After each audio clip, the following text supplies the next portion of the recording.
In the autumn of the first year of the second emperor of Qin 209 BCE, Chen Xing and others raised an army in Pei County. Upon reaching Chen County, they proclaimed Chen Shangtin, naming the regime Jiangsu restoring Chu. In many commander-in counties, commoners killed their local officials to respond to Chen Shen.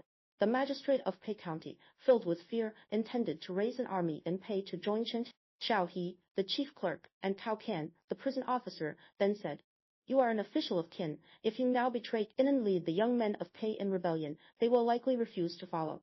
We suggest you recall those who have fled abroad. You can gather several hundred men, with their support to coerce the others. No one will dare to disobey." The magistrate thus ordered Feng County to summon Liu Bang. By then, Liu Ji already had dozens to over 100 followers. Feng County returned with Liu Ji, but the magistrate soon regretted his decision, fearing Liu. He closed the city gates, put the county on defense, and planned to kill Xiaohe and Cao Can. Terrified, Xiaohe and Cao Can climbed over the city walls to defect to Liu Ji for safety. Liu Ji wrote a letter on silk, shot it into the city, and told the elders of Pei, "The people have suffered under Qin's tyranny for far too long. Now though you defend the city for the magistrate, feudal lords everywhere have risen against Qin and will soon sack Pei. If you elders join forces to kill the magistrate, select a worthy young man as your leader, and ally with the nobles, you can save your lives and families. Otherwise, fathers and sons will all be slaughtered for no reason." The elders lead the young men to kill the magistrate, opened the gates to welcome Liu Ji, and asked him to be the magistrate of Pei. Liu Ji declined. "The world is in chaos, and nobles are rising against Qin.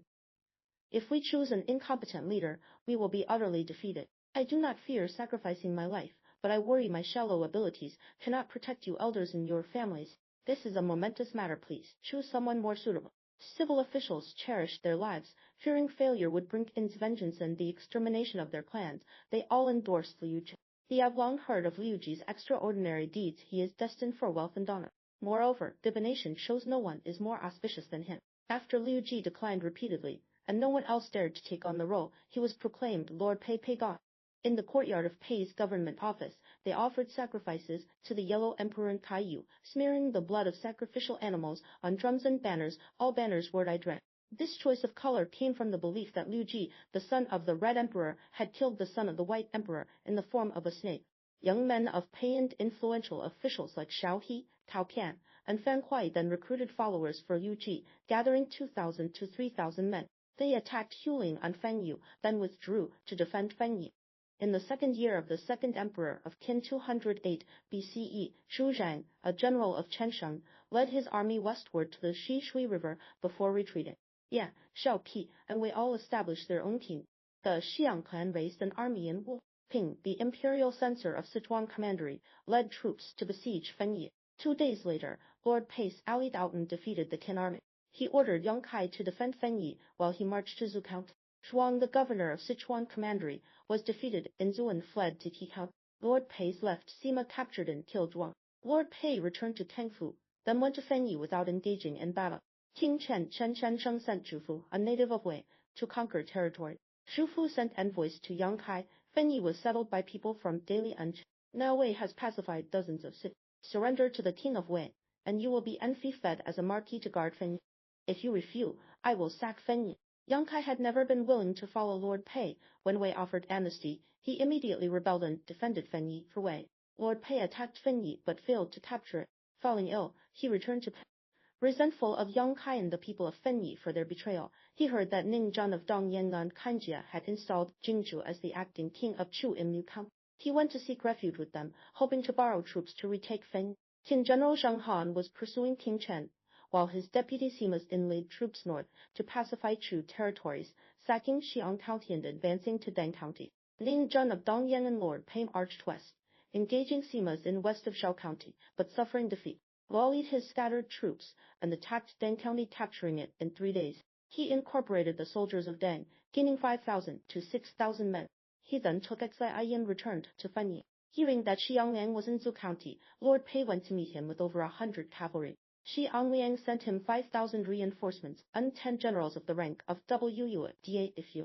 Lord Pei returned and recaptured Feng Yi. Lord Pei followed Xiang Liang for over a month, by which time Xiang Yu had captured Xiang Qing and returned.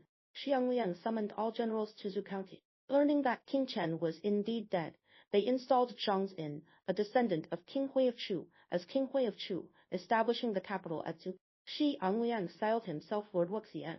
A few months later, the Chu army attacked King Fu northward, relieved Cheng, and defeated the Qin army. The Qi army returned home, while Chu pursued the retreating Qin forces alone. Xiang Yu sent Lord Pei and Xiang Yu to lead a separate army to attack Xihanzhang, which they sacked. Lord Pei and Xiang Yu camped east of Puyang, fought the Qin army, and claimed victory. The Tan army regrouped, fortified Puyang, and surrounded the city with water. The Chu army withdrew to attack Dingtao, but failed to take it. Lord Pei and Xiang Yu marched west to attack Yangqiu, where they routed the Qin army and killed Li Yuan. They then turned back to attack Huaihuang but could not capture it. Xiang Yu, having defeated the Qin army again, grew arrogant. Song Yi admonished him, but he ignored the warning. Qin sentry reinforcements to Zheng Han, who launched a surprise night attack on Xiang Liang at Dingtao, routing his army and killing him. Lord Pei and Xiang Yu were besieging Chengli when they heard of Xiang Liang's death. They lead their troops eastward to join General Chen.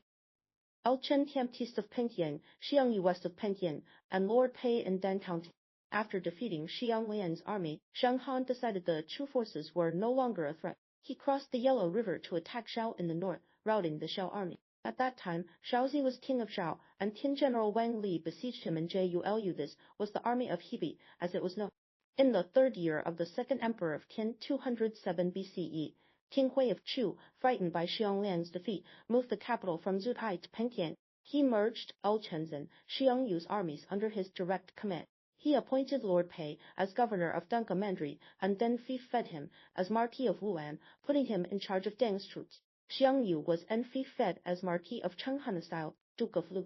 Chen served as the Chu Minister of Education, and his father Qing as Lin Prime Minister of Chu. Shao repeatedly begged for reinforcements, so King Hui appointed Song Yi as Grand General, Xiang Yu as Deputy General, and Fan Zhang as Junior General, sending them north to relieve Shao. He ordered Lord Pei to march west, conquer territories, and enter Guanzhong. He made a pact with all generals: whoever first enters Guanzhong shall be king there. At this time, the Qin army was still powerful and often pursued retreating forces. No general thought it advantageous to be the first to enter Guanzhong. Resentful of Qin for defeating Xiang Liang's army, was eager to march west into Guanzhong with Lord Pei.